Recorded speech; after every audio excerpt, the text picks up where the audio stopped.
Pour comprendre ce qui s'est passé à ce moment-là, il faut revenir quelques mois en arrière, donc en janvier 2022. La mère d'Awa, comme des centaines d'autres, rêve de construire sa villa en Gambie et d'y vivre. Avec Nawali, elle caresse du doigt ce rêve sans savoir que son rêve va bientôt virer au cauchemar. Alors au début, la société Nawali va proposer à la mère d'Awa une opération à exactement 38 555 € pour la réalisation de la villa. On lui offre ainsi la possibilité de payer en plusieurs fois dans les conditions suivantes. D'abord un acompte de 11 000 €, puis des mensualités de 459,25 € pendant 5 ans. Le contrat est donc clair pour les parties. Les travaux commencent sous 20 jours si les 30% sont versés. Donc ce que va faire la mère d'Awa, c'est qu'elle va verser ces 30%, donc soit la somme de 11 000 €. Et ensuite, pendant plus d'un an, des virements vont partir religieusement de son compte vers le compte de Nawali, soit 459 € qui passent sur le compte de Nawali tous les mois. Je ne sais pas si vous arrivez à visualiser la situation, mais Nawali encaisse les mensualités, mais sur le terrain, rien ne bouge pour la maman d'Awa. Donc, bilan des opérations, la maman d'Awa a ainsi versé 5 970 € en plus des 11 000 € d'acompte qu'elle avait donné au départ. En tout, pour les matheux, lorsque vous faites la somme versée, elle a déjà versé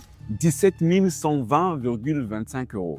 Et dans cet argent, il faut inclure aussi les 150 € de frais de dossier. Malgré les 17 000 et quelques euros versés, elle n'a toujours pas de maison. En avril 2023, fatiguée d'attendre, la famille arrête tout simplement les paiements. Et là, bizarrement, comme par magie, quelques semaines plus tard, des briques apparaissent sur le terrain. Des fondations sont coulées après 15 mois sans aucun signe de construction. La famille décide de ne pas s'arrêter dessus et au contraire envoie une mise en demeure pour demander le remboursement total des 17 120,25 €.